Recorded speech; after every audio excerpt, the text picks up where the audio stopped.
This video has been edited to shorten watch time by removing sidebars, evidence handling, and long pauses. Witness testimony remains intact, with minor cuts to hesitation words and stutters. Good afternoon, ma'am. Good afternoon. Could you please introduce yourself to this jury? Hi, my name is Kerry Roberts. Ms. Roberts, where do you live? I live in Canton, Massachusetts. How long have you lived in the area for? I was raised in the Boston area, North Shore, South Shore. I went to high school in Braintree and I moved to Canton about 12 years ago. Do you live alone? No, I live with my husband and 2 children. How old are your children presently, this day? My son is 13, my daughter's 15. Do you work? Yes, I do. Without identifying specifically where, can you share with us a little bit about what you do? I'm an executive assistant. I've been with my company for 18 years. You have 2 children, you're Yes. married, Yes, and you live in the area. yes. I want you to tell us whether you know a person by the name of John O'Keefe. Yes, I do. Would you be willing to share with us when you first met Mr. O'Keefe? Well, I went to high school with John in Braintree. He played soccer, I played soccer, so we probably hung out in middle school, but we went to 2 different middle schools. And then I hung out with him more in high school. He was a year older than me. His sister was 2 years older than him in school, and his brother was younger, so at some point I was in high school with each of his siblings. Did you at some point become friendly with John O'Keefe? Yes. Could you tell us about that? When his sister Kristen passed away, and then her husband Steve passed away, they lived in my neighborhood. John took over for the children and moved into my neighborhood as well. When John took in the children, did you offer any assistance or any help to him? Yes. Before John was even going to take over, he was going to potentially move in with his brother-in-law and the children to help out. And then when his brother-in-law passed away unexpectedly, John took over, and I jumped in because I was a friend from high school that he knew, and he had all kinds of people helping, but he sort of said, I'm going to lean on you for right now because I know you best. And I knew his parents and his siblings, and so I introduced him to my husband, and we jumped in. It was, preschool drop-offs, preschool pickups for my son and his son, and just from then until the time of his death, we were just friends. Very close friends, and we hung out all the time. The children hung out all the time, and he was the emergency contact list at my children's school to call if something had happened. Were you close friends before he took over the care of the children? No, I wasn't very close friends with him then. Were you close with his family before he took over care of the children? No. Did your friendship with him develop after he took care of the children? Yes. You mentioned you have a son. Yes, I do. And is your son the same age as John's nephew? Yes.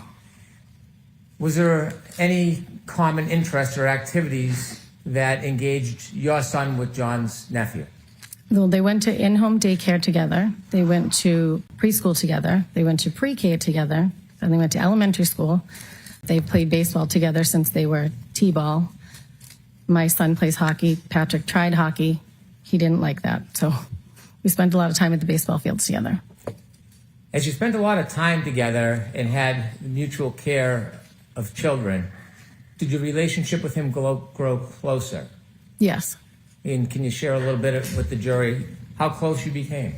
Well, John was a bachelor, and he didn't have any children of his own, so when he took over for the children, he sort of, leaned on us to kind of guide him and, all the things to do if someone has a headache and, if there's an ear infection or, he had his mom and dad also helping as well, but I was right up the street. So if I would go to BJ's, I would call and say, can I grab you anything?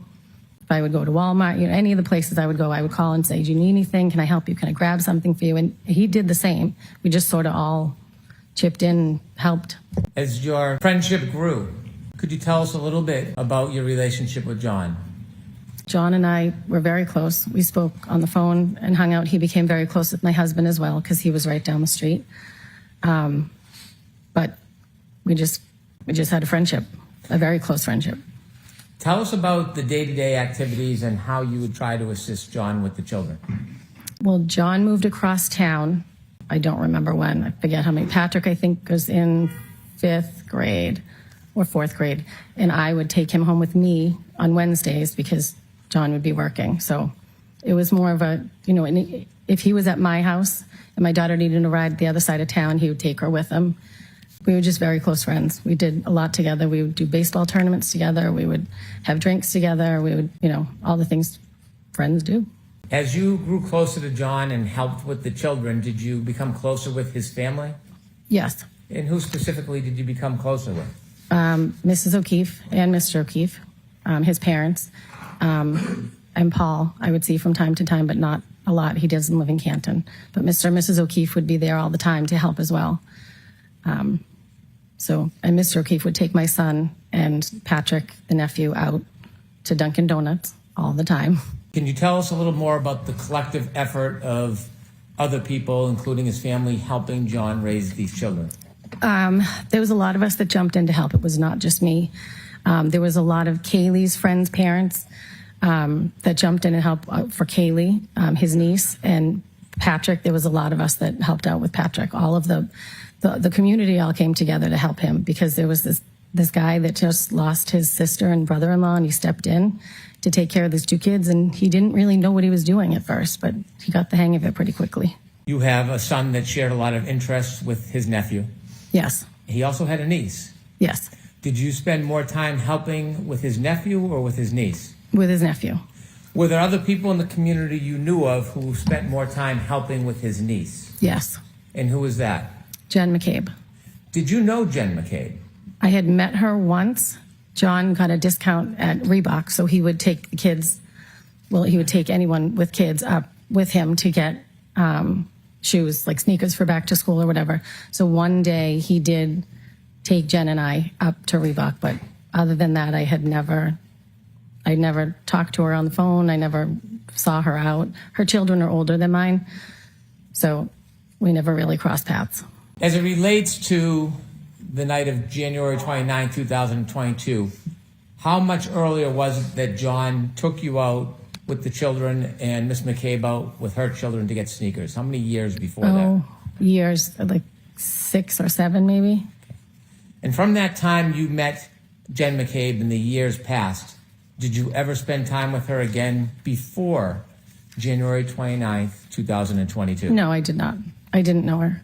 Were you friends with her? I was not. Did you speak on the phone with her? No, I did not. So other than that one meeting, you were strangers? Yep, that was the only time. I knew her. I knew of her. She has 4 girls, but I didn't know her.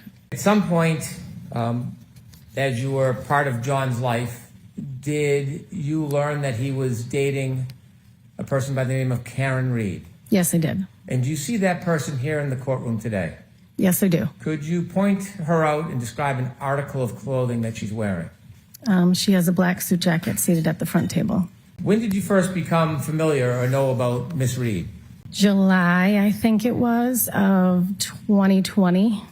John, we were having people over, and so I invited him, and he said, I'm going to bring Karen over. And I was like, I don't know who that is, but okay. He assumed I knew because he had been dating her for a little bit, but it was COVID, so we didn't see him very often during that time. So Karen came over that night. And this is early 2020? I think it was summer, so I think it was around June or July.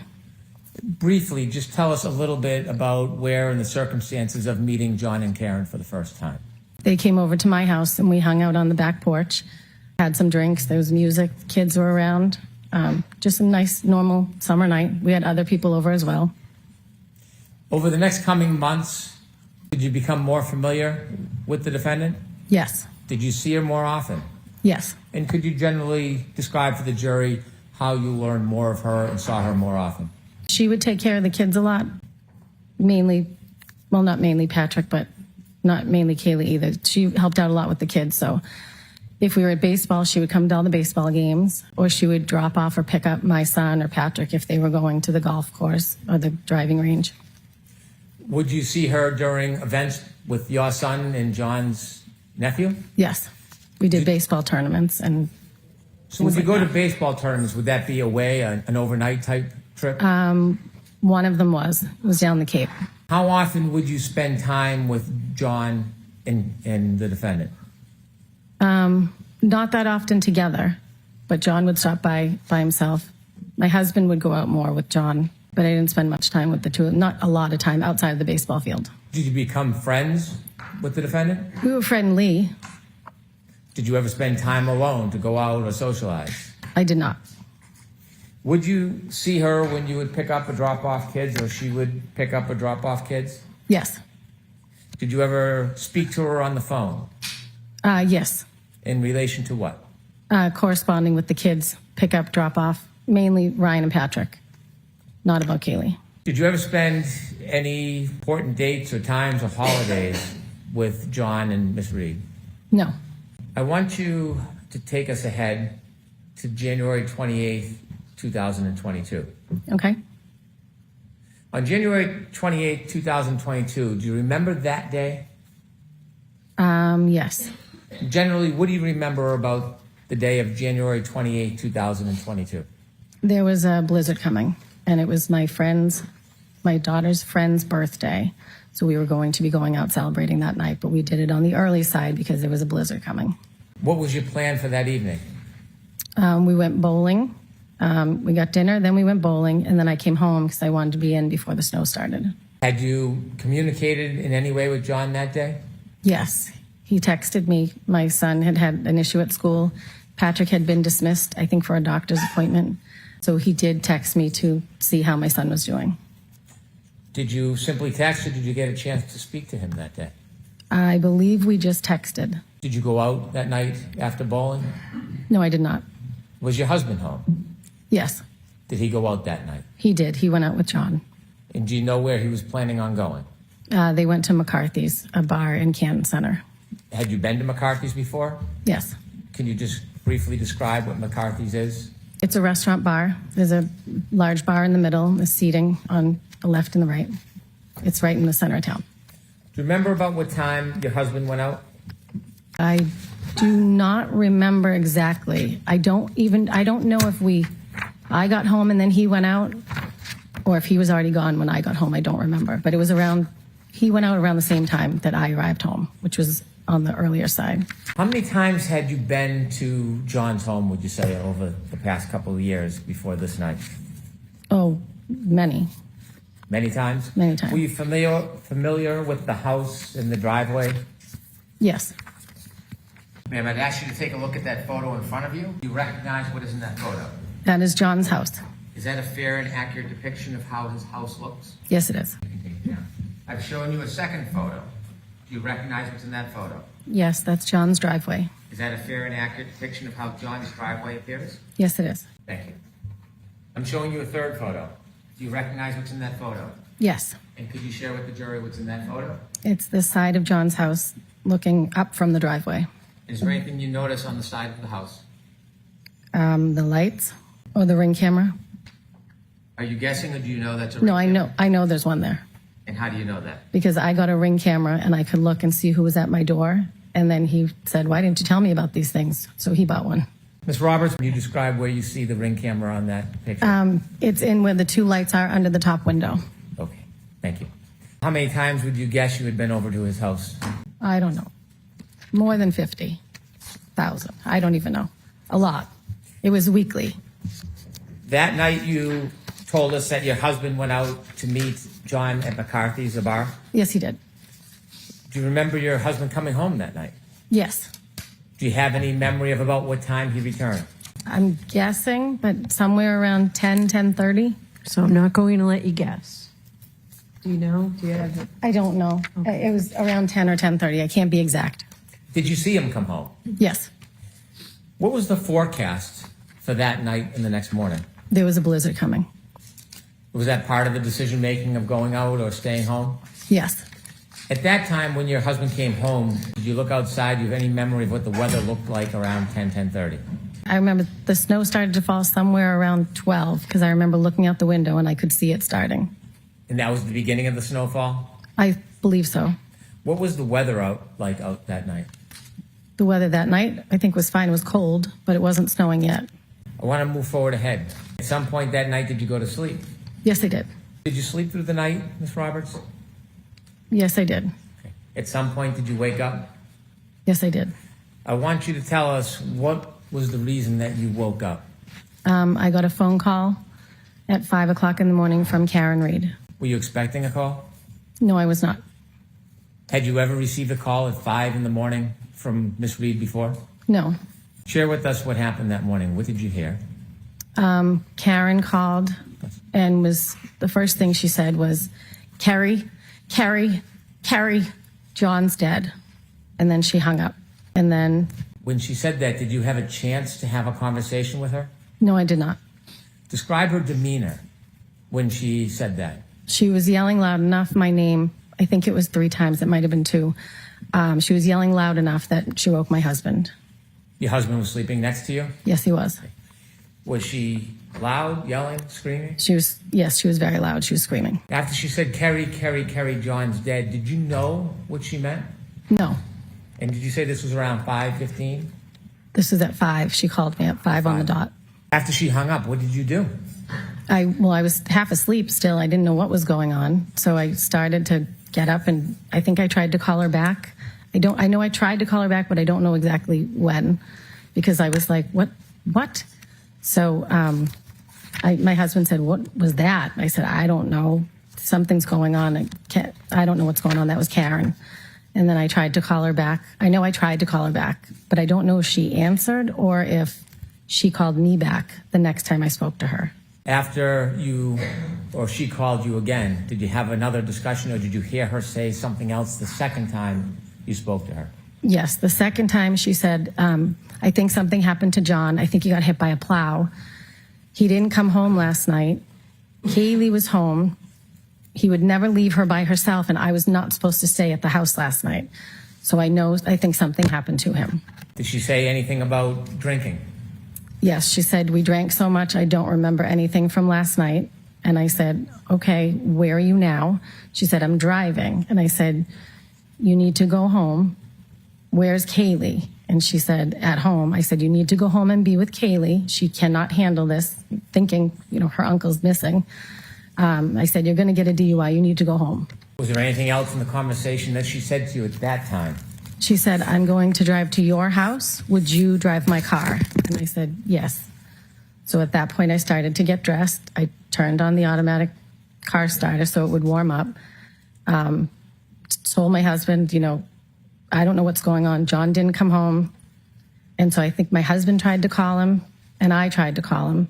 And my husband said, you're not going anywhere. It's a blizzard. He's probably on somebody's couch. And I was like, I know, but she's really upset. I'm just going to go. She wants to come here. I'm going to drive her car. And then I went out to my car and sat and waited for her. When you called John, did you get any response? No, I did not. As you were waiting for the defendant, did you make any other phone calls? I did. When I was in the car, I thought to myself, well, she thinks he got hit by a plow. I'm going to call the police and see if there was any accidents, or maybe something happened. They brought him in. And I spoke to the officer, who said, no, nothing of that sort. I've been here all night. And then I called the Good Samaritan Hospital and Milton Hospital to see if they had anybody that was taken in an accident. When you called the police to look for Mr. O'Keefe, did you call 911? No, I called the non-emergency line. Do you know if that call was recorded? I believe so. I'd like to introduce an exhibit. Okay. Any objection? No objection. Okay. When you called the police, what was your level of worry at that point? I wasn't super worried. I mean, he didn't come home, but they were out drinking. So I assumed, like my husband said, he's probably on somebody's couch. The second call you had with Miss Reed, can you describe her demeanor in that second call? She was frantic. She was frantic. I mean, she couldn't find John, so she was very worried. How soft or loud was that phone call? It wasn't as loud as the first one, but it wasn't a regular conversation. With court's permission, I'd like to play the exhibit of the call. Okay.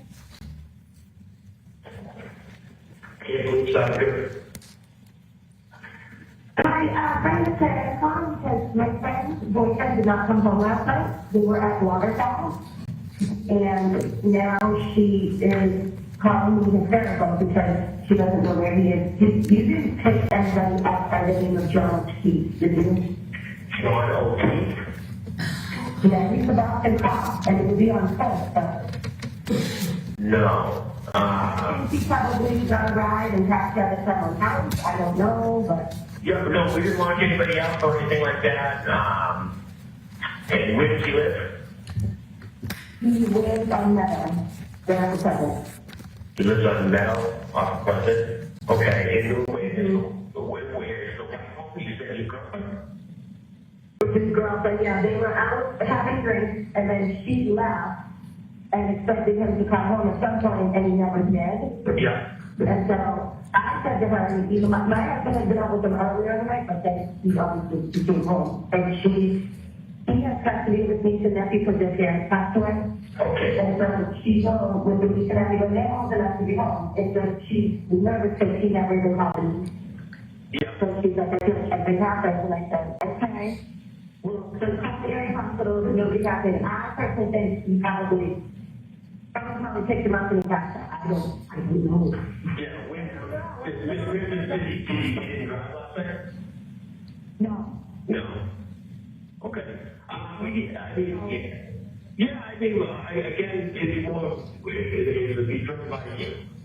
You would have to, call in a couple of patient and talk to us. But I mean, as of right now, it's more, he didn't come home last night. Is this common sometimes happen with him? No, that's why. That's so he didn't call with me. That's kind of why she's more freaking out. So I figured I called the area hospital and then I called Kansas police just to make sure he didn't get picked up. Like I said, some police officers are those bunch of people. If anybody could have picked him up, Yeah. we get it off. Okay. Again, we didn't have any bullets at the party or something. Yeah, no. I don't know. I can't say I wasn't there. I was stuck here. But we didn't get any calls, anything like that. Nobody was arrested or anything like that. All right. All right, well, thank you. All right, no problem. Good luck. Thank you. Bye-bye. Were you in your car when you called the police station and the hospitals looking for John? Yes, it was. Do you know at that point whether anybody else had called the police station? No, I don't know. Do you know at that point if anybody else had called any hospitals? I don't know. How long did you wait in your driveway? I don't know. I'm sorry. Okay. Maybe like 7 minutes, 8 minutes. What were the conditions like out that morning? It was bad. It was in the middle of a blizzard. When you were outside in your car in the driveway waiting, describe the lighting conditions for us. It was still dark out. It was 5 o'clock in the morning and it was snowing, so it was not great. How was the visibility? Not great. It was coming down really fast at that point. You said that night when you went to bed, the snow just started. Had snow accumulated at that point? No, I don't think so. It was just starting to stick. I'm sorry, that was the night before, but at this point when you were in the driveway, had the snow accumulated? Oh, yes. Do you know how many inches it was? No, I don't. Okay. Enough that the plows are out. As you were waiting for the defendant, did she arrive at your house? She did not. What happened? Again, I don't know if I called her or she called me, but eventually we connected on the phone and she said, I said, where are you? I'm waiting. And she said, I'm at Jen's house. And I said, Jen who? And she said, McCabe, she's going to drive my car. And I said, okay, well, listen, they don't want cars on the road because it's so bad. I'm already in my car. I'll come there to Jen's house, stay there, and we'll follow each other and we'll go back and drop your car off. Did you look in the house for John? Could he just be in the house, passed out somewhere? And she said, no, she hadn't looked in the house. So I said, okay, now I'm going to come to Jen's. We're going to take the car home, drop it off. We'll check around the house. And then I don't know what the next step at this point was. I just wanted to check the house. At the time you directed that you were going to meet at Jen McCabe's house and then drive to John's house, was there any suggestion by the defendant where she wanted to go? I didn't know where Jen's house was. I knew the street. I had dropping Kaylee off or picked her up a few times. So I said, stay on the phone with me so I don't know which house it is. And so when I got there, I pulled in the driveway and there was some conversation about... Can I back you up and just ask you a little bit about the drive there? I don't mean to interrupt. When you left your house, you talked a little bit about the weather conditions. How long did it take you to get from your home to Jen McCabe's? Oh, it's quick. Probably 4 minutes. What was the driving like? It was not good driving. That's why I didn't want two cars on the road. Did you have any difficulty driving through that storm? No, I mean, it was treacherous, but I was in four-wheel drive. I have an SUV. You mentioned you didn't know exactly where Jen McCabe lived. Had you been there to drop off John's niece before? Yes, but I didn't know which house it was because when I picked her up before, she was either getting out of the car at the driveway or waiting at the end of the driveway, so I didn't know which house it was. I think I interrupted you, but were you telling us that as you drove to Jen McCabe's house, you were on a Bluetooth, on an open conversation with her to help with directions? Yes, Jen and Karen were in Karen's car, and I was on the phone essentially with both of them. Do you know what type of vehicle the defendant was driving at that time? A Lexus SUV. As you drove over to Jen McCabe's home and you had some guidance finding it, did you hear any conversations in that open line with, or even any statements by the defendant? I remember when I pulled in behind her car in Jen's driveway, and at some point Karen said, my taillight, and I looked, and Jen she must have had the brake done because you could see that there was missing taillight. When you say missing taillight, was it merely cracked? No, there was a piece missing. Could you see that as you were parked right behind the defendant's SUV or Lexus? She must have been applying the brakes because you could see it, but there was a lot of snow. When you saw that the taillight had a missing piece, did you say anything? No, Did you think anything of it? no. How long were you parked behind the defendant's Lexus while it was parked in Ms. McCabe's driveway? Not long. We were just, I pulled in and then we stopped, and then the next plan, at some point in that conversation as well, or maybe on the ride, because now we're heading to John's house to drop a car off. I pulled out of the driveway, Jen pulled out, and I followed behind all the way to John's house. And at some point, Karen said, I left him at Waterfall. And I heard Jen say, no, I saw you pull up in front of my sister's. Was anything else said about the broken taillight? No. You followed Ms. McCabe? Yes. Where did you go? To John's house. Did you arrive? Yes. I want to ask you some questions about when you arrived and what you did next. Okay. When you arrived at Mr. O'Keefe's home, you were in two separate cars. Who pulled into Mr. O'Keefe's driveway first? Jen pulled Karen's car in first. So Ms. McCabe was driving the Lexus, Correct. and the defendant was in the passenger seat? Yes. After you both pulled in, tell us what happens next. We went, I wasn't sure if it was, at some point Karen showed us the taillight up close, but I didn't know if it was when we arrived or when we left. But we went into the house to look for John. When the Lexus was parked by Ms. McCabe in Mr. O'Keefe's driveway, was it facing the street or facing away? Facing where the basketball hoop is, not facing the street. I'm going to show you a photograph. Do you recognize what's in that photograph? Yes, that's John's driveway. That's Karen's car on the left and John's car on the right. Do you recognize both those cars? Yes, I do. Do you recognize that photo as a fair depiction of his driveway? Yes. Do you recognize it as a fair depiction of the motor vehicles? Yes. Now, when you went there that night and you pulled in behind Ms. McCabe and the defendant, is there any differences between how that area looked when you pulled in as opposed to that photo? Well, it was the early hours of the morning, so it was dark out, and there was much more snow. And there was snow coming down. I'm so sorry. You want to finish? Nope. Other than the snow and the lighting, is there any other differences? Nope. To help us understand, you see on the left is the house. Yes. There's a motor vehicle in the middle of the driveway, but it's the vehicle to the left. Yes. And whose vehicle is that? That's Karen's. Is that where it was parked that night when you went into the house? Yes. In the motor vehicle to the right, you recognize that? That's John's car or SUV. I'm showing you a second photo. Okay. Do you recognize that photo? Yes. What is it? It's the back of Karen's car. Does it look like a fair and accurate depiction of her car as it appeared that morning in the early morning hours to you? Yes. Do you notice anything that's distinguished in that photo? The piece that's missing in the taillight. Which one? The right passenger rear. Do you know when this photo was actually taken? I do not. Although you don't know when it was taken, is that a similar depiction to your memory of how it appeared that morning at 5? Yes. Or a little after 5? Yes. We can take that down, please. After you arrived at Mr. O'Keefe's house, what was the plan to go inside? What were you looking to do? To go inside and look and see if he was passed out somewhere.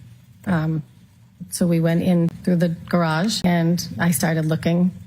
I think Jen ran upstairs to Kaylee's bedroom and I just started looking through the living room. Basement door was locked from the inside, so I knew he wasn't in the basement. And then I checked the other living room. He has a big house. Then I went to the top of the stairs to check his bedroom. As you looked around, what was your mood? What was my mood? Yes. Were you calm? I mean, I was worried, so we would... At this point, Jen had already established that they went to her sister's. Sustained. Okay. House. How many rooms did you look through in John's house? 1, 2, 5 or 6. Did you see Miss McCabe looking in rooms as well, searching? She went upstairs when I was looking downstairs. At some point, as you were looking, did you see the defendant? Yes, Was she looking with you? she was in John's room. What was she doing? She was just standing there when I came up to the top of the stairs. Did she say anything? No, Did she do anything? no, Was she searching? I don't know. She was in the room. What happened next? At some point, Jen earlier had said, Well, let's not talk about what was said. Okay. Let's Well, just talk about the plan best at you this can, point your- is your to go to memory of what was 34 done. Fairview. Ms. Roberts, I know that I'm just going to ask you to wait for a question Okay. because we can only get one person at a time. So next question, Mr. Brennan. Again, my apologies. And so as you're looking through the house, you don't find John. What happens next? the plan was to go back to Jen's sister's house. Who made that plan? Karen wanted to go back there. Well, tell us a little bit about that. How did that conversation come up, and share with the jury what was said? And the car ride to Meadows, Karen said, I left him at Waterfall. And Jen said, no, I saw you pull up in front of my sister's. So then Karen said, we need to go back to your sister's. And I said, no, we're going to go to Meadows and we're going to drop the car and we're going to look there. Then we'll go there if we don't find him. When you were at the house, Meadows, John O'Keefe's house, and you didn't find him, was there any further conversation about what the next steps would be? I said, let's go. He's not here.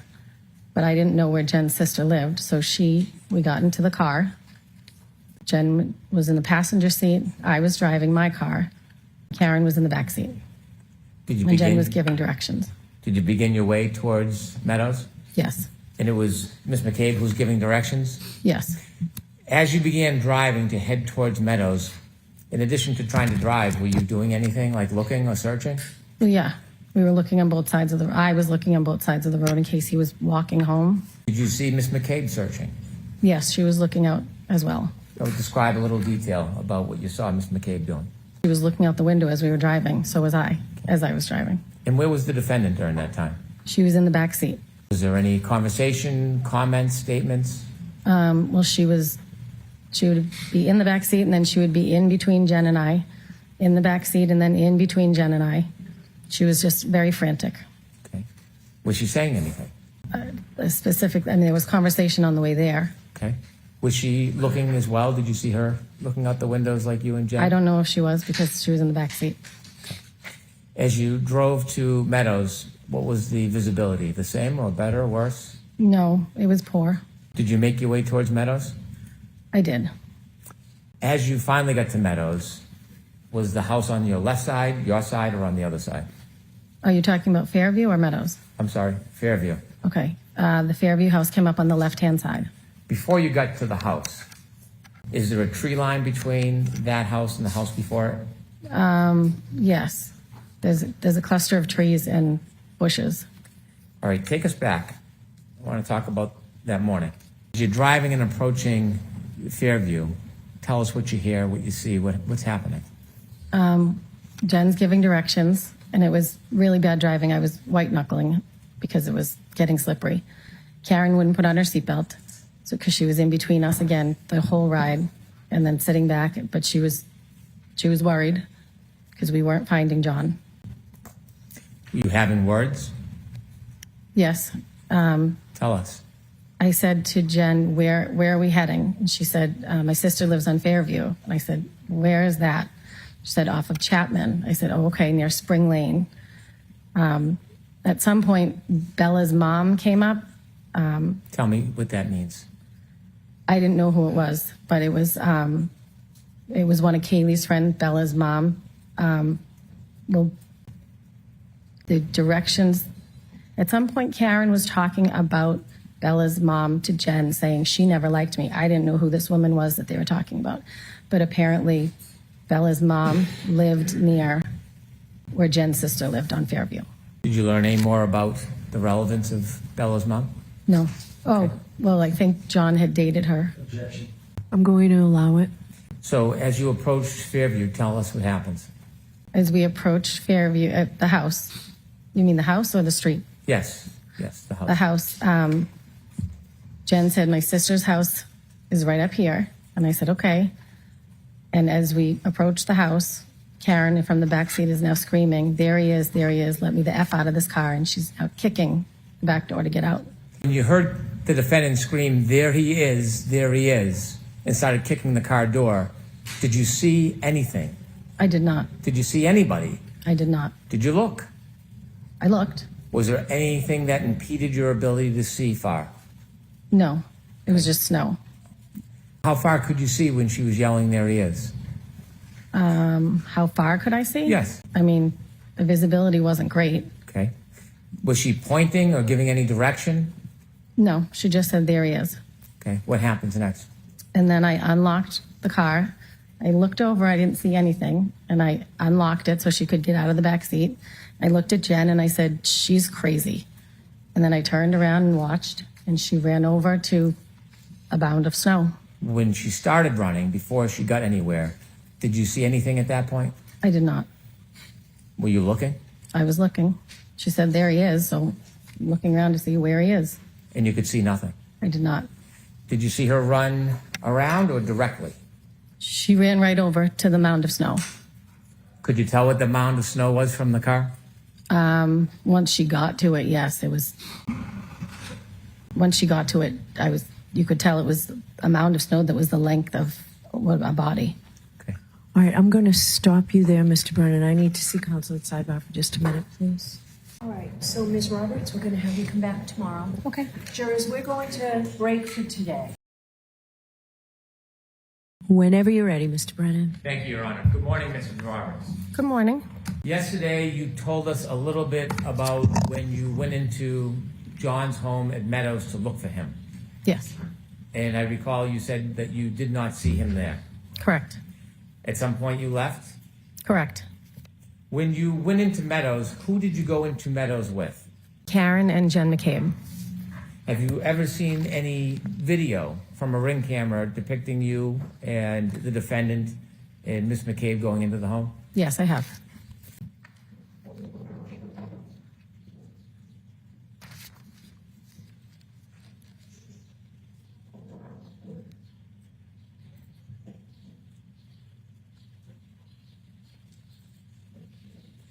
Thank you. Ms. Roberts, you've seen that video before? Yes, I have. Is that you and the defendant and Miss McCabe going into Meadows? Yes, it is. When you came out of Meadows, did you have a chance again to look at the defendant's tail light on her Lexus? Yes, when we left the house, she pointed it out to me. Did you stop and get a closer look? Yes, I did. I want you to describe to the jury your best memory of what it looked like. Karen pointed out and said, look, my taillight. And she said, do you think I hit him? And I said, no, I don't think you hit him. What are you talking about? Let's just go find him. But the taillight itself, the piece was missing. And as you got closer, there's a metal sort of square, and one of the pieces was sort of sticking out. And I only remember it because I thought if someone walks by that, they're going to catch their jacket on it. How long of a time did you have to actually look at the taillight? Under a minute. How close were you to the taillight when you looked at it? I was in front of it. I could see. And when you talked about the taillight, you said a piece was missing. Is this the left side or the right side of the Lexus that you saw the piece of the taillight missing? It was the right side, so it was the passenger taillight. May I approach? Yes. Recognize what is in that photo? That is Karen's SUV. Is it similar or a fair and accurate depiction of how you saw the vehicle that morning? Without the snow, I can't be positive, but this square piece was missing, as is in this picture. The photograph you look at is not the car in the snow in the driveway the day you saw it. Correct. Putting that aside, is that a fair and accurate depiction of the damage that you saw to the right rear taillight of Miss Speed's car that morning? Yes. Ms. Roberts, I'm going to ask you to take a look at the photo that you just described. Do you see the white area in that photograph? Yes. Is that where the taillight had missing part?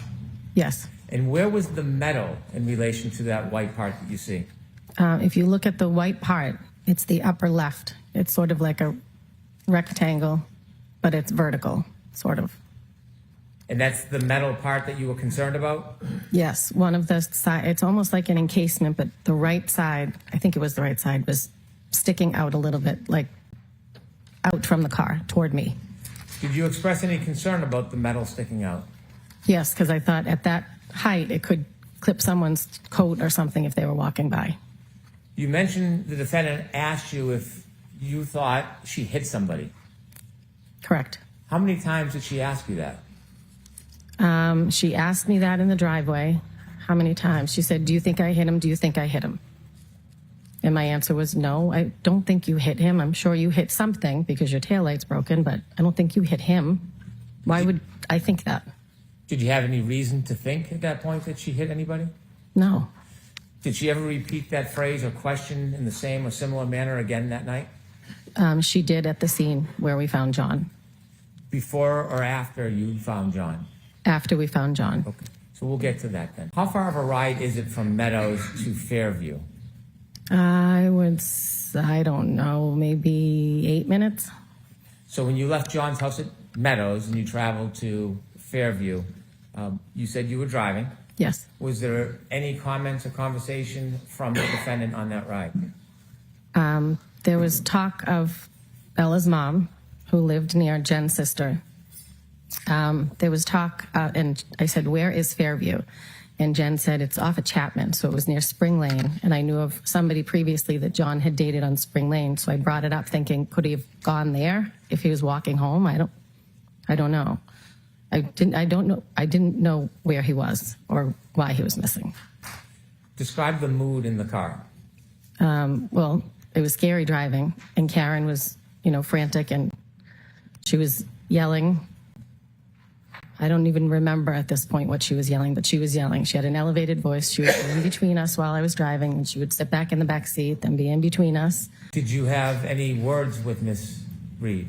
I told her to shut up several times because I was trying to drive. I couldn't concentrate. I told her to sit back and buckle up because it was bad driving. I didn't want to get into an accident and her not have a seatbelt on. How often was the yelling on the way to Fairview? Oh, several times. It was like you couldn't control her, and I was trying to drive in a blizzard. You went down Spring Road before you get to Fairview? No, Spring Lane is before Fairview off of Chapman. And did anything remarkable happen on Spring Lane? I'm sorry? Anything remarkable happen on Spring Lane? No. More of the same? Yes. Now, you mentioned yesterday that when you got to Fairview, the defendant began kicking your door. Yes. When you looked out, you didn't see anything. I did not. And at some point, you ran over to where Miss Reed was. Yes. Tell us what your first observations are when you get close to the defendant. Well, it was a shape of a body, like the length of a body, shape of a body. She ran over, and I said, oh, my God. I jumped out of the car. I ran over, and she was lifting up his shirt to try and warm him, I guess. So I went over to his head, and I began to dig his head out of the snow. Can you take us back and describe for us what you're seeing? His body was completely covered, but his head was completely covered. So I started to dig around his face and his eyes, and his left eye was fine, but his right eye looked like it was huge, like he had something happen to it. And after that, I told Karen to get off him. We were going to start CPR. I had been certified at work through the American Red Cross, so I knew chest compressions were more important. So I started to do chest compressions, and I yelled to Jen and told her to call 911. Karen was trying to do mouth-to-mouth. I don't know if she knew what she was doing, but I knew chest compressions were more important, so I concentrated on that. I yelled for Jen. I carry blankets. I have 2 kids, so I carry blankets in the car, so I yelled to Jen to get the blankets. I don't know what I thought I was doing with blankets, but I wrapped them around his head, just thinking we're trying to warm him up. He was covered in snow. When you first ran over, you mentioned that his head was covered in snow. Was his head fully covered in snow? Yes. When you looked down, could you see who it was at first? At first, no. I had to dig him out. When is it that you realized that this was your friend John? When I cleared the snow off his face. Did you feel his skin? Did I feel what? His skin. Yes. Okay. And could you tell us how it felt? It was cold. Like he had been there in the elements for a while. You mentioned that his head was covered with snow before you brushed off the snow. Was other parts of his body still covered in snow? Yes. Can you share with us what you saw? His legs were covered. His arms were by his side. He was on his back. Karen had lifted up his shirt, so now his shirt was down, but I was doing chest compressions so you could see his clothing. He had blood coming out of his nose and his mouth. And when I put the baby blankets under the back of him, there was blood on the blanket, so I think he had a cut on the back of his head. Was the blood from his nose and mouth frozen or running? I don't think it was running. It was not gushing. You said that you brushed off the snow from John's face. Yes. Did you brush it off from both sides? Yes. Did you brush it off to the extent that you uncovered his entire face and head? Yes. So, did you have gloves on? No. Bare hands? Yes. And that's how you felt the temperature of his skin? Yes. When you brushed off both sides of his face, did you ever feel any pieces of glass sticking out of his face? No. Did you ever see any pieces of glass sticking out of his face? I did not. How long did you give chest compressions for to Mr. O'Keefe? Oh, I can't be sure. I would say 4 minutes, 5 minutes while we were waiting for the EMTs. I had Jen take over at one point. And then the EMTs came. So however long it took for them to get to us, 6 minutes. When you were trying to save your friend John, did the defendant say anything? She was just running around screaming, Kerry, Kerry, Jen, Kerry, Jen. Was anything said at that point about her taillight? About what? Her taillight. No, when the EMTs were around and they were working on the body, she was running around and saying, did I hit him? Did I hit him? Is he dead? Is he dead? When you were waiting for the police and EMTs, just briefly, what was the temperature like and the visibility like? The temperature was freezing because I remember at one point I couldn't feel my knees, which is why I had Jen take over. And the wind was still whipping and the snow was still coming down. At some point, did help arrive? Yes, they did. And when help arrived, what did you do? I stood back and watched them work on him. Did you see first responders trying to give first aid to Mr. O'Keefe? Yes. How long were you outside for that morning? At that point, Well, the entire morning. maybe a half hour. When the first responders were trying to save John, what else were you doing? I was calling my husband. I called my mother. When they put him in the back of the ambulance, I then made a call to Mrs. O'Keefe. I think I called Mr. O'Keefe first, but he didn't answer. So I called Mrs. O'Keefe and told her John had been in an accident. And she screamed, I can't do this again. What did you do after that phone call?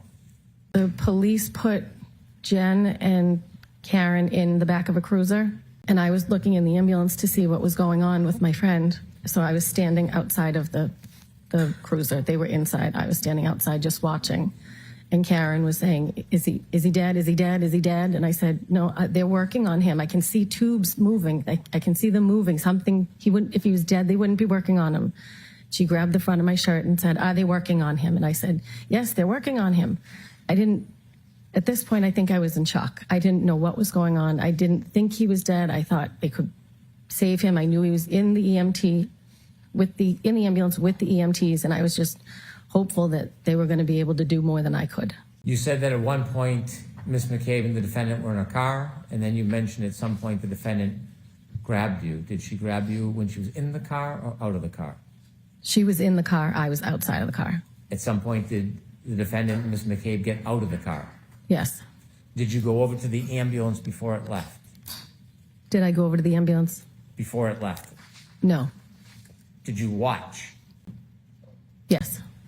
At some point, did you see the defendant get out of the car, the police cruiser? No, I didn't see them get out, but they were out at one point. They were what? They were out of the vehicle, but I didn't watch them get out. I was watching the ambulance. At some point, you saw them out? Yes.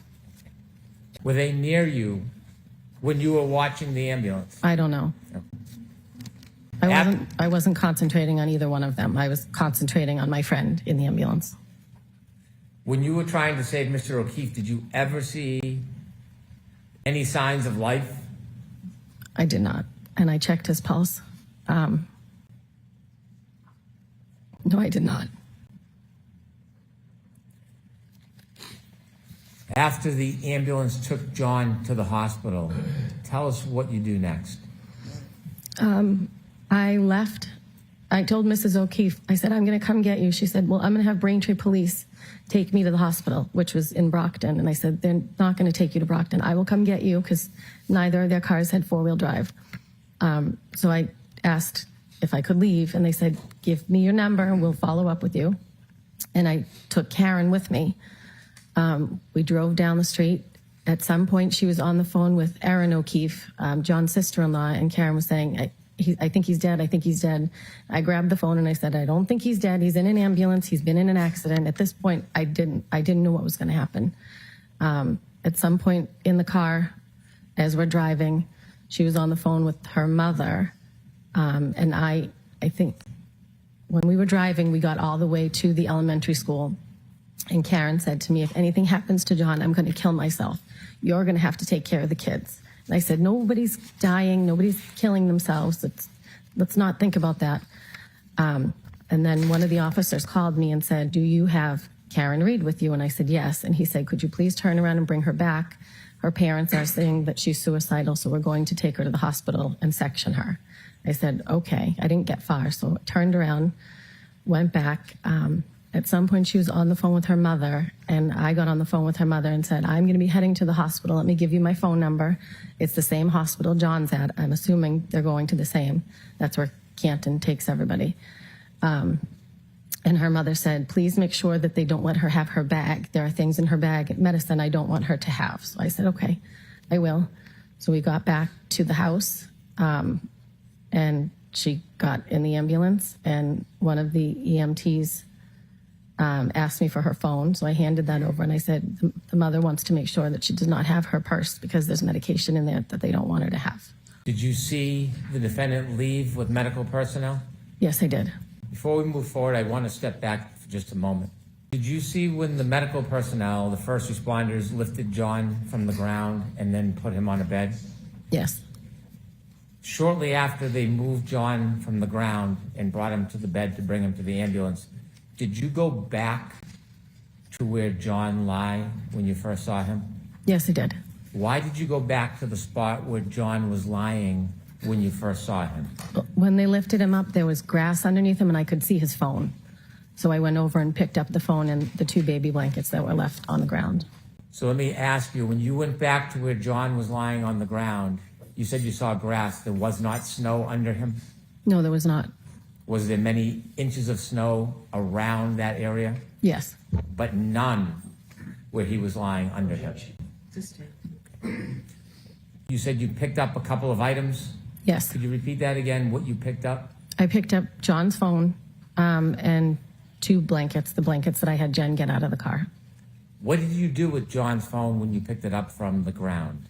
I put it in my pocket and gave it to a first responder when they came over, or I handed it off to a first responder. And the blankets you picked up, were they in the ground area or on snow as well? They were, I don't remember. Okay. How long after you put the phone in your pocket, do you remember when you gave it to a first responder, how long you had it for? I don't remember. Do you remember the time that you picked up the phone? I do not. Have you seen video of that event? Yes. And does that video have times when you went over and picked up that phone? Yes, but I don't remember, somewhere around 6:12, 6:19. And you don't know how long you kept it in your pocket before, until you gave it to a first responder? I do not. At some point, did you get in your car during that morning before you left and drove from the scene? Yes. Do you know if John's phone was still in your pocket when you first got into your car? I don't know. Was your car heated that morning? Did you keep Yes. it running? Yes. And was the heat I on? think I kept it running the whole time. I don't even think I shut it off. I want to now step forward to where you left us when you said that you had spoken to John's mother, Peggy. And did you decide what you were going to do next? After I dropped Karen back off at 34 Fairview to get in the ambulance, I then made my way to Braintree. Barely. I was on the highway. I was the only one on the highway. I spun out a couple times. Can you describe right what you mean by spun out? Well, the driving was, no one else was on the road. The driving was horrible. So I spun out almost at the Braintree exit to get to their house. And then I got to the O'Keefe's house and I said, we are not taking the highway back to Brockton. We're going back roads, which is a much longer way, but there was no way I was putting us in the car on that treacherous. When you went to the O'Keefe's house, you mean Peggy O'Keefe and John O'Keefe Sr.'s house? Yes, John's parents. That's different than Meadows Road. Correct. When you got to their home, did you go in? Yes, for a second. They were ready and waiting for me. They wanted to get to the hospital. When you say they, can you tell us who was waiting for you? John's parents, Mr. and Mrs. O'Keefe, were waiting. What happens next?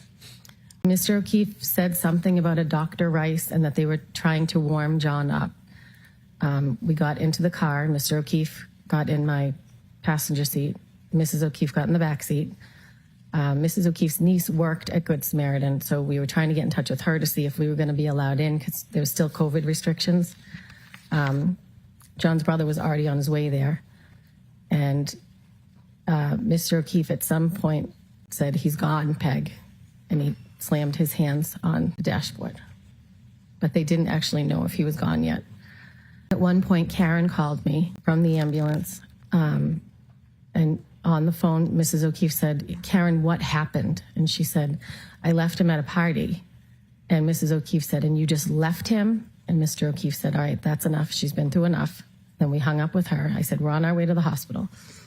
Let me ask you a question. When the defendant said that she left him, did she say whether she left him outside or inside? No, Was the question, follow-up question, never asked? no. Was there any other conversation with the defendant at that point? Not in the car, but when I got to the hospital, she called me multiple times from the hospital room. We'll get to that. Okay. How long did it take for you and the O'Keefes to get to the hospital? I would say maybe 45 minutes to an hour. Share with us the mood in that car. I think I was in shock, and I think they were in shock. There wasn't, other than talking to Mrs. O'Keefe's niece, trying to find out if we could go in for COVID reasons, there wasn't much talk. When you finally get to the hospital, take us through your first steps. What happens? We finally get to the hospital. We walked in. Paul, John's brother, was there. We went over to him, and then Susanna, Mrs. O'Keefe's niece, came out from her office and offered to take me to the bathroom to wash up because I had blood all over my hands. So I went into the bathroom and I asked her afterwards if she could take me to the chapel so I could say a prayer. So she did. She took me to the chapel, and then when I came out, she took me into her office and explained to me that a Dr. Rice was going to come talk to the family and take them into an office and talk to the family, and then the family would be able to go see John. Did you get a chance to see John? I did. Would you be willing to tell us a little bit about what you saw? Objection.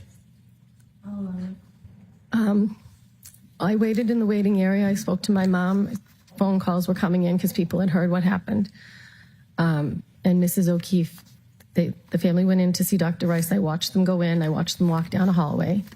And then when they came back out, Mrs. O'Keefe told me he was gone. Strike that statement. Without telling us what anybody said to you, please just share with us what you saw. I went into the hospital room, and John was in a neck brace. At this point, there was a trail of blood going toward the gurney or the bed that he was on. This time, both eyes were filled with blood. They looked like raccoons. That's the only way to describe it. I thought he was going to look better seeing him in the hospital because he had been worked on, but he was not. There was much more blood. Were there any other ways that John looked different in the hospital than when you first brushed the snow off his face in the front of Fairview? When I brushed the snow off his face, his left eye was fine. It had an ice cube on it that I pulled off, but the right eye was out to here, like a golf ball. When I got to the hospital, both eyes were swollen with, it looked like blood. They looked purple. I'm going to show you a photograph.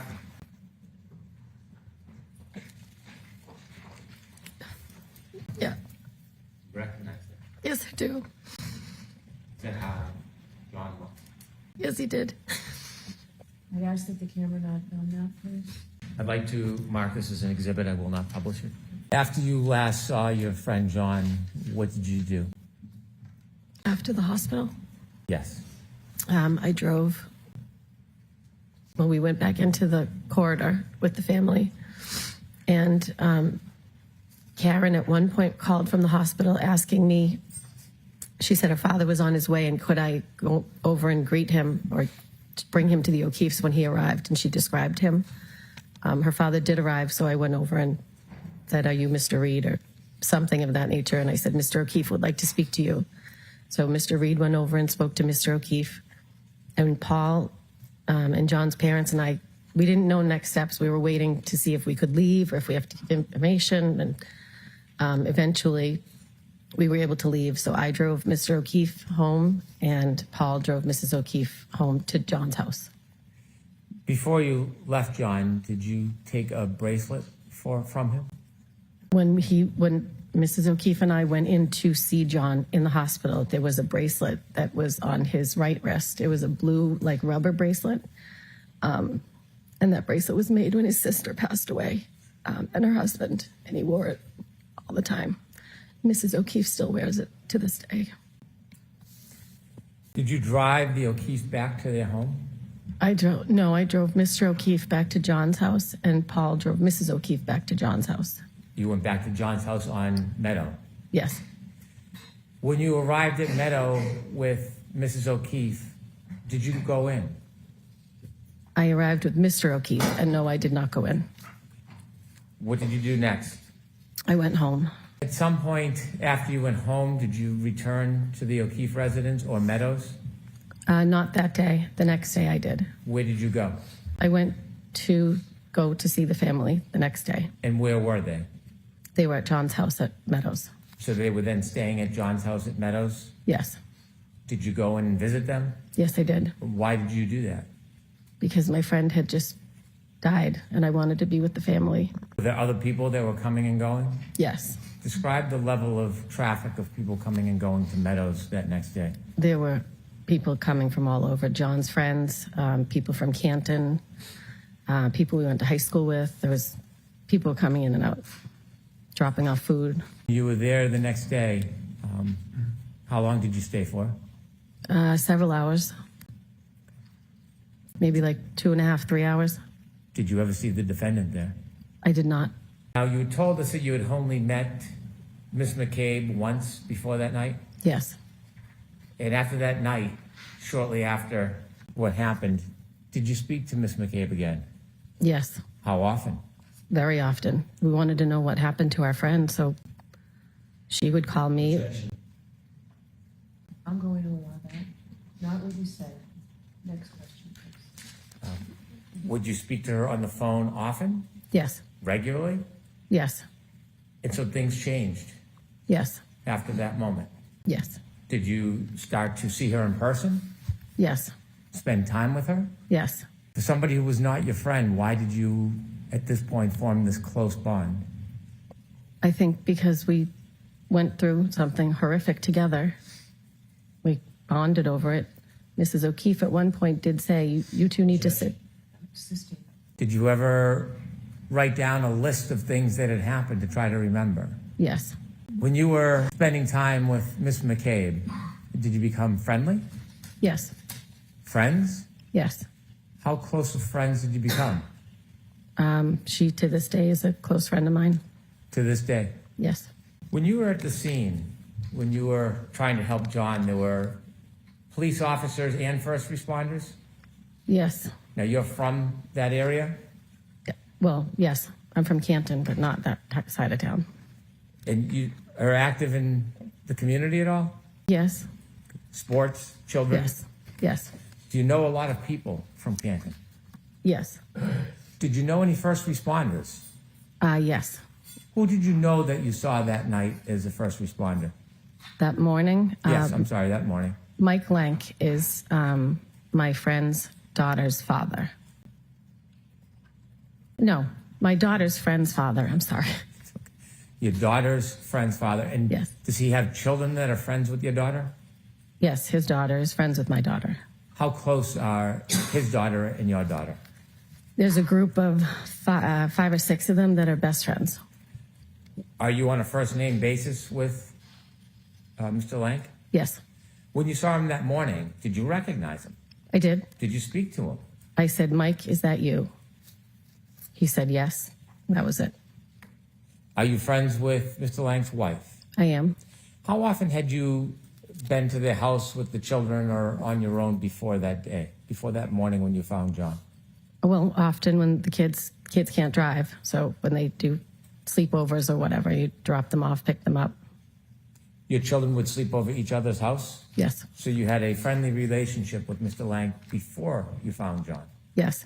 And do you continue to have a friendly relationship with him? Did what? Do you continue to have a friendly relationship with him? Yes, Did you go to his house the day after you found John? I did. Who were you with? Well, Jen and I had gone to the O'Keefe's house together with, I don't know if it was 1 or 2 of her daughters and both of my kids. And then when we were leaving, my daughter said, can you drop me off at Mike Lank's daughter's house? So I dropped her off. And did you do that? You dropped her off? Yes, I did. When you dropped her off at the Lank house, did you speak to anybody? His wife came out and got into the back seat just to find out how I was and how the O'Keefes were and How were you? how were they. How were you? Oh, I was not well. And did you have a long conversation with Mr. Lank's wife? Yes, Was Miss McCabe with you? yes, After you left the Lank house, you left your daughter at the house? yes, You remained in the car? yes. At some point, did you speak to Mr. Lank's wife again? Yes, Are you friendly with her? yes. Did you ever try to get information, inside information about this case? No. After this case began, did you ever come to court? Did I ever come to where? To court. Yes, And what was the reason you came to court? to support the O'Keefe family. At some point, did you stop coming to court? I Don't did. Answer just yes or no. Yes. Okay. Were you aware or watching about any type of news or publication on this? Yes. As you were watching and learning information, did you begin to contact people at the district attorney's office? Yes, I did. Did that include victim witness advocates? Yes. Did it include law enforcement assigned to the case? Objection. The form of the question, I'm sustaining the objection. Who did you contact? Specific names? Yeah. Steve Nelson, my victim advocate. Yuri Buchanan, who was a state trooper. And at one point I contacted Michael Morrissey's office. Do you remember at any time being interviewed by police officers or state police about this case? At my house on January 29th. So that same day you found John, you were interviewed? Yes. Do you remember who interviewed you? I do not. Do you remember your mental state at that time? I was not well. It was in the evening at some point. Were you interviewed at a later time by any other law enforcement? Yes. Okay, and where were you at that next interview? I think I was at Jen's house. We were making a timeline together when 2 law enforcement showed up to question her. But I happened to be there, so they took us in separate rooms and questioned both of us. Were you sober at that point? Yes. And what was your mental state then? Still, we hadn't even had a funeral. So I was still, I couldn't believe what was happening. And after John's passing, did you still continue to help out with the children? Yes. Ma'am, I'm going to show you a video from the scene that night, okay?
Could you stop there, please? Ms. Roberts, do you see yourself in that video? Yes. And where were you in that video? I'm over near the flagpole. What were you doing in that video before you stood up? I think I was picking up the phone and the blankets at that point. You see the first responders getting there? Yes. Okay. Continue, please.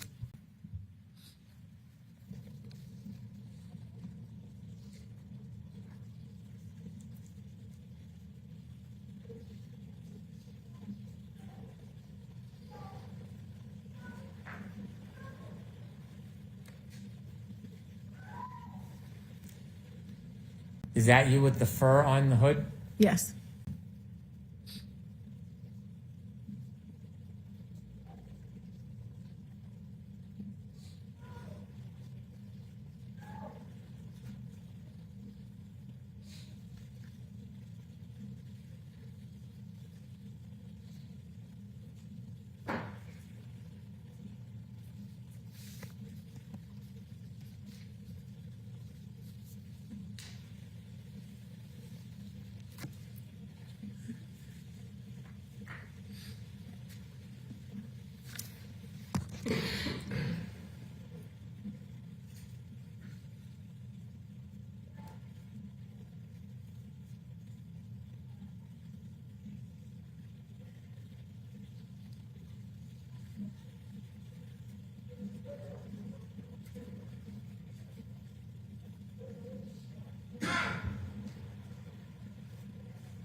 That's you in the middle of the street? Yes, I'm to the right of the car.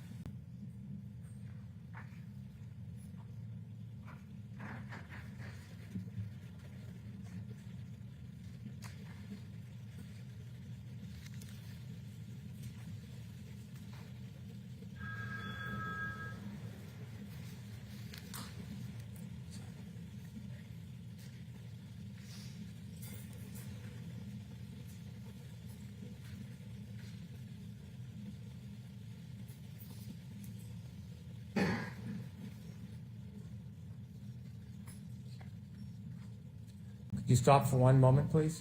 Ma'am, you see the other two people in the middle of the screen right now? Do you know who they are? That's Karen and Jen McCabe. Do you see the proximity or the closeness between them? Yes. You are not close to Jen McCabe in this video. No. Is there a reason why? I didn't really know her, and Karen was running around like you saw. I didn't want to be near her. I just found my friend. Okay. Could you continue, please, to 6:15? You can let it run, please.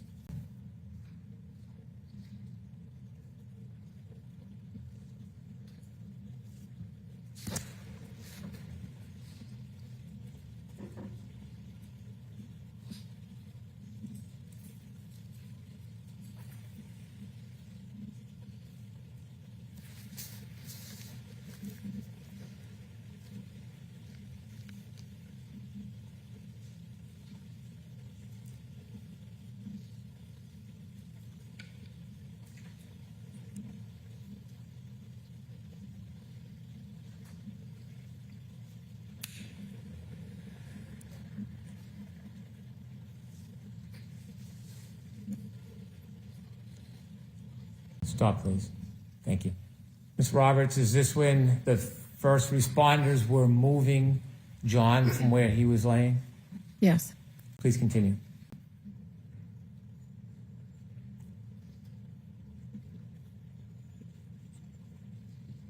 Could you continue to watch the area near the flagpole, please?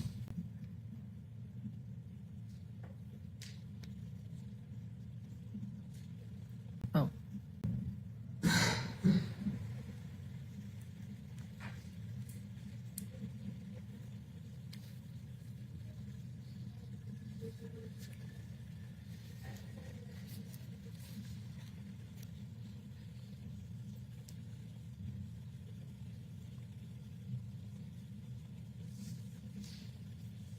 Stop, please. That last 15 or 20 seconds of video, did you pay attention to that, Ms. Roberts? Yes, that was the moment that I picked up the phone and blankets. Not before. I don't know what I was doing before when you asked me. That location where you picked up the phone and blankets, was that where John was lying? Yes, it was. And is that where you saw the ground that did not have snow? Yes, it was. At that point, had you put the cell phone in your pocket? Yes.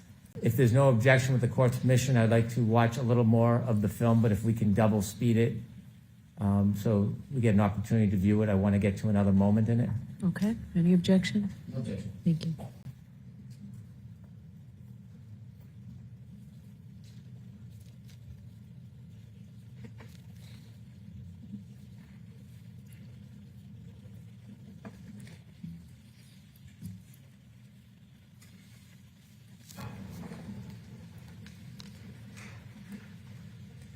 Around 16, 17 would be fine, Ms. Gilman.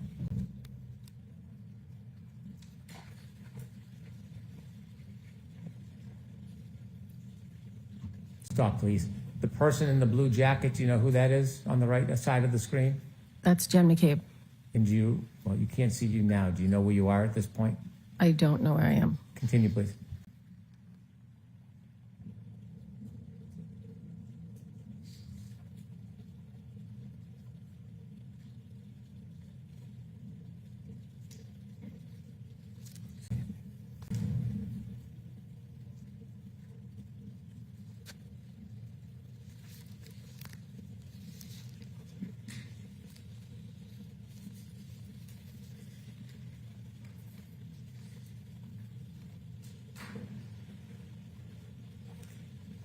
What are you doing, Ms. Roberts? Cleaning off my car.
Please stop.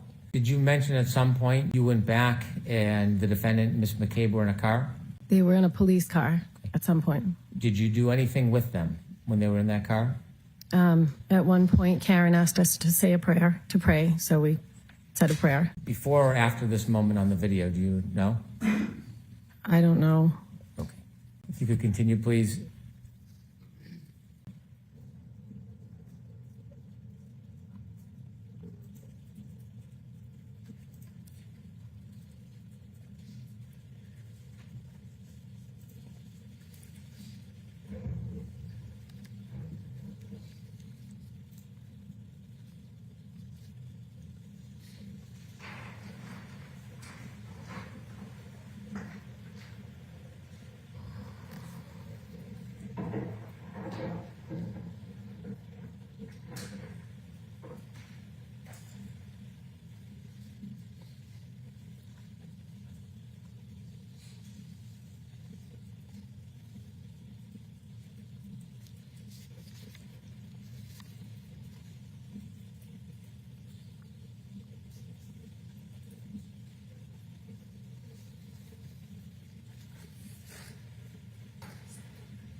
Stop, please, just for a moment. Do you know where you are at this point, Ms. Roberts? No. Okay. If you can continue, please.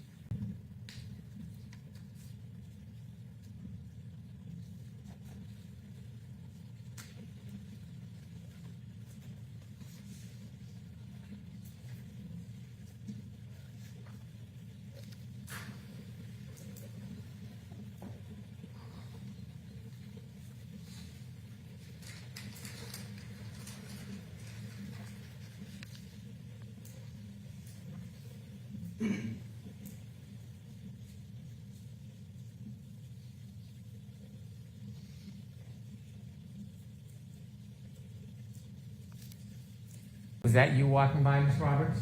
Yes, it was. Note the time is 6:21:22.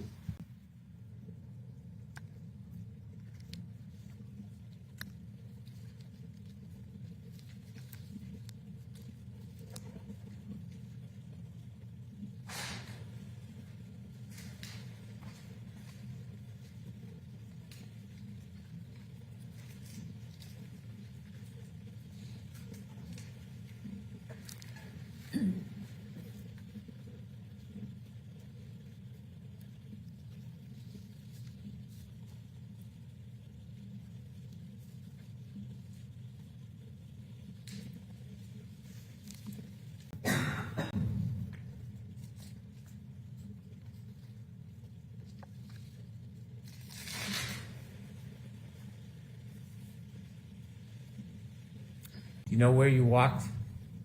No, I Are do you not. behind this car, this dash cam view? Say that again? Are you behind the view of the dash cam? I think it looks like I went over to the right of the vehicle. Okay.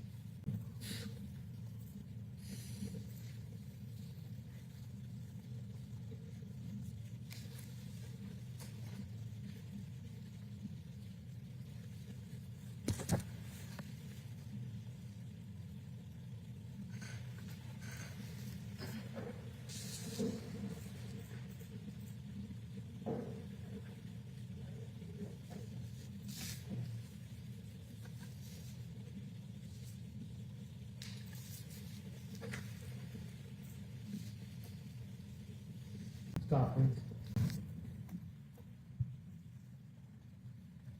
This is, for the record, 6:23:08. At 6:23:08, are you still beside or behind the view of this car? I believe so. And do you know where Miss McCabe is at this point? No. Or the defendant? No. Please continue.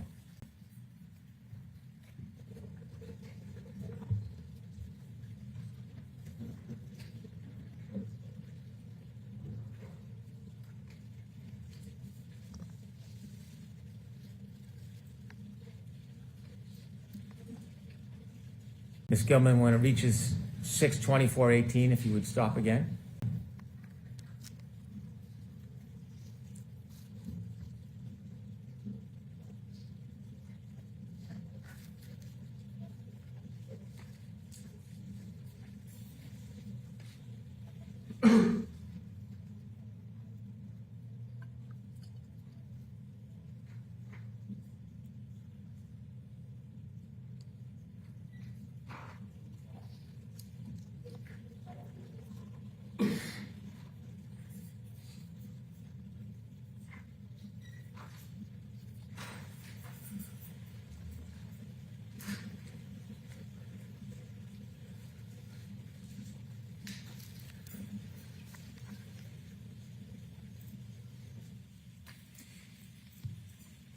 At this time, 6:24:18, are you within view of this camera angle? No. Where do you think you are in relation to this camera angle at this point? I'm still either to the right or behind the dash camera. And do you see the defendant or Ms. McCabe in this view? No. And this is at 6:24:18. Could you continue to 6:26:25, Ms. Gilman?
notice the first person that came from the right and the second person that are not law enforcement?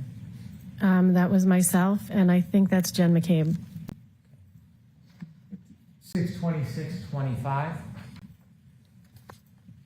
Continue, please.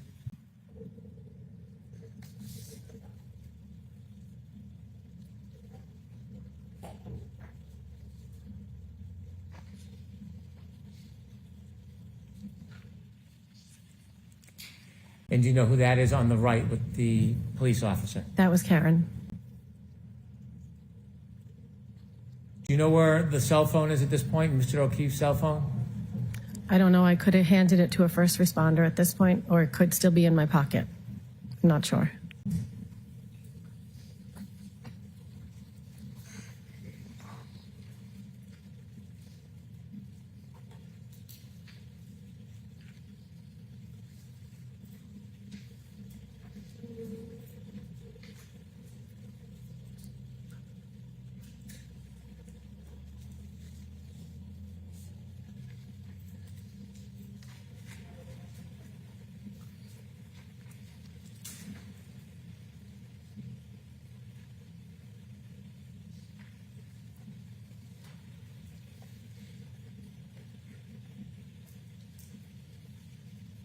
Ms. Gilman, if you could next stop at 63448.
Was that you walking by in the street?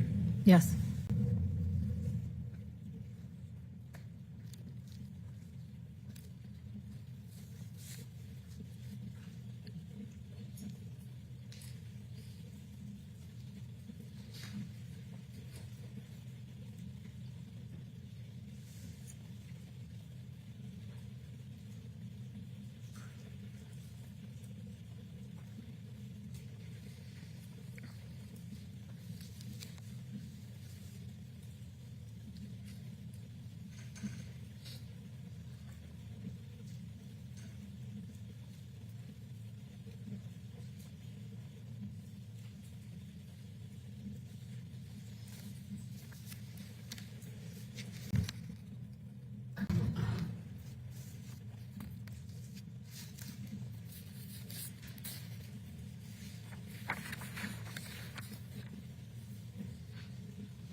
Do you know who you're speaking with? I don't know.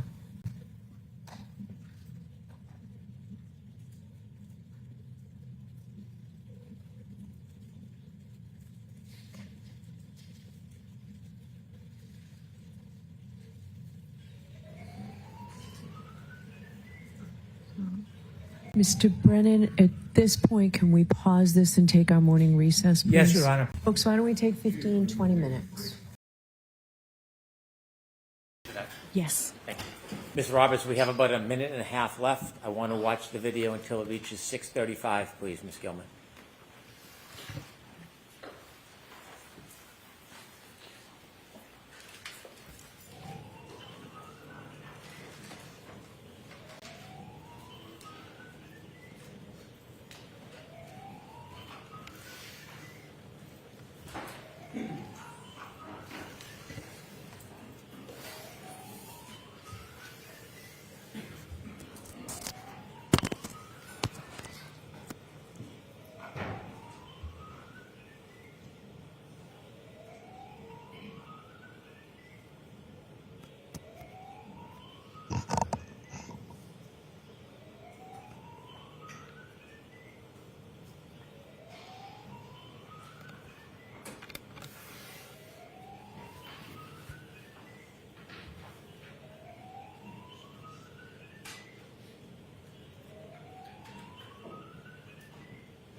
Do you know where you are at this point, Ms. Roberts? No. Could you fast forward just a little bit more, please?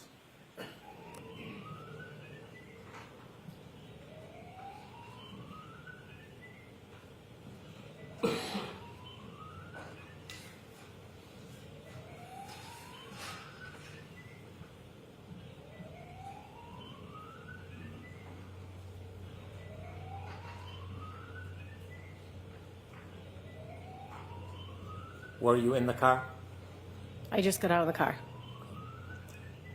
And do you remember if your car was warm? Yes.